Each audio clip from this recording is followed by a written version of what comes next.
नमस्ते। आज हम एक YouTube वीडियो के ट्रांसक्रिप्ट को समझने की कोशिश कर रहे हैं।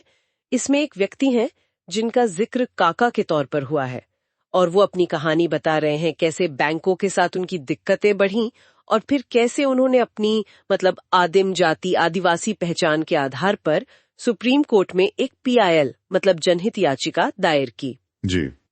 इस स्रोत में उनकी पूरी बातचीत है जिसमें वो भारत की संप्रभुता पर, हमारी करेंसी पर और आदिवासी अधिकारों पर अपना एक बहुत ही कह सकते हैं विशिष्ट नजरिया रख रहे हैं। बिल्कुल। तो आज हम इसी नजरिए को और उनके कदमों को समझने की कोशिश करेंगे। तो चलें शुरू करते हैं। हाँ, जरूर।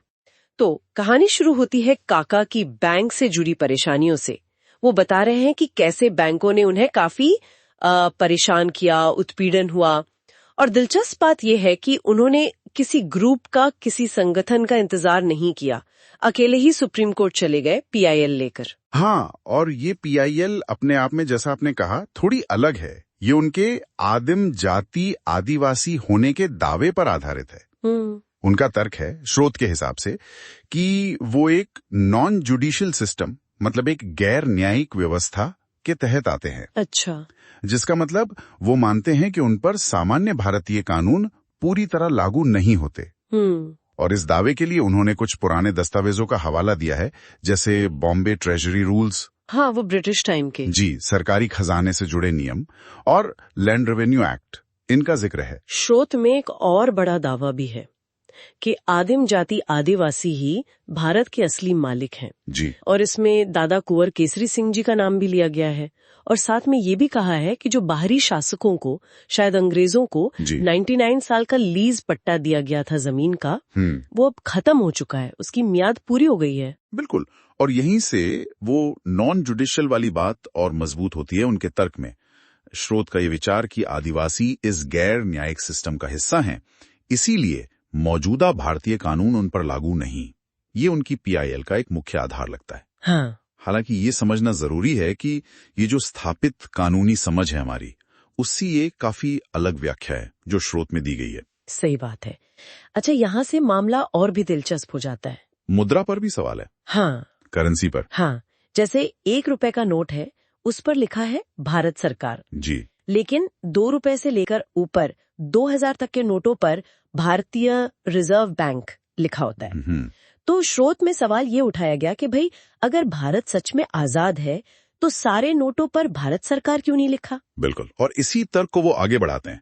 स्रोत कहता है कि भारतीय रिजर्व बैंक RBI एक प्राइवेट संस्था है। अच्छा। जी। और ये भी तर्क है कि जब बैंक खुद ही इतने कर्ज में हैं, तो वो दूसरों को लोन कैसे दे सकते हैं? क्या ये जो पैसा है, ये जो मुद्रा है, ये असली भी है? और इस पूरे तर्क का आधार भी स्रोत के मुताबिक वही बॉम्बे ट्रेजरी रूल्स हैं। ये जो हमारे स्थापित आर्थिक सिद्धांत हैं, उनसे तो काफी अलग बात है ये। हाँ, बिल्कुल। तो फिर अगर कोई आदिवासी भाई बहन है जो बैंकों से परेशान है, लोन नहीं चुका पा रहे, जी, तो स्रोत उन्हें कुछ सलाह भी देता है कि अपने अधिकार समझें, अपने दस्तावेज तैयार रखें। हाँ, खासतौर पर बैंक के रिकवरी एजेंट से निपटने के लिए स्रोत में सलाह है कि एजेंट से उनका ID कार्ड मांगे, उनका DRA licence, debt recovery agent licence. अच्छा, वो जरूरी होता है? हाँ, और बैंक से मिला ऑथराइजेशन लेटर भी मांगे। और अगर एजेंट कोई बदतमीजी करे या उसके पास ये कागजात ना हो, तो स्रोत कहता है कि उसकी रिकॉर्डिंग कर लो और फिर RBI में या पुलिस में शिकायत करो।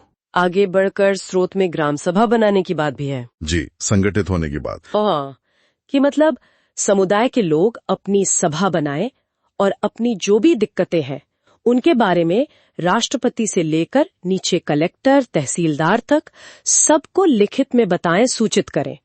और आत्मनिर्भरता के लिए पुराने जमाने की तरह सामान के बदले सामान, बार्टर सिस्टम की तरफ लौटने का भी सुझाव है। हाँ, यहाँ पर जोर जो है वो दस्तावेज तैयार करने और शांतिपूर्ण कानूनी तरीकों पर है, टकराव पर नहीं।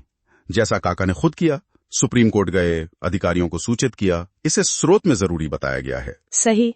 तो ये पूरी प्रक्रिया एक तरह से संगठित होकर सिस्टम के अंदर ही अपने अधिकारों की बात रखने का एक तरीका सुझाती है, जैसा स्रोत में है। तो कुल मिलाकर हमने एक व्यक्ति के नजरिए को समझा जो अपनी आदिवासी पहचान और संप्रभुता और मुद्रा की अपनी एक कह सकते हैं खास व्याख्या के आधार पर मौजूदा बैंकिंग और कानूनी व्यवस्था को चुनौती दे रहे हैं, जैसा कि इस स्रोत में बताया गया है। बिल्कुल। तो मुख्य बातें क्या निकल कर आई? एक तो अकेले पीआईएल दायर करना, दूसरा नॉन जुडिशियल दर्जे का दावा, हाँ, तीसरा जो हमारी करेंसी सिस्टम है उस पर गंभीर सवाल, हाँ, और चौथा लोगों को संगठित होने के लिए कहना, हाँ। ग्राम सभाएं बनाकर अपने अधिकारों की बात रखने के लिए कहना। ये सब सुन के एक सवाल तो मन में आता है जी। कि अगर कभी मान लीजिए संप्रभुता या मुद्रा की ऐसी वैकल्पिक व्याख्याएं जैसे इस स्रोत में है, इन्हें ज्यादा लोग मानने लगें या इन्हें किसी तरह की कानूनी मान्यता मिल जाए। एक हाइपोथेटिकल सिचुएशन। हाँ, तो हमारी जो स्थापित व्यवस्थाएं हैं जैसे बैंकिंग है, कानून है, उन पर इसका क्या असर पड़ेगा, ये सोचने वाली बात है। बिल्कुल सोचने वाली बात है।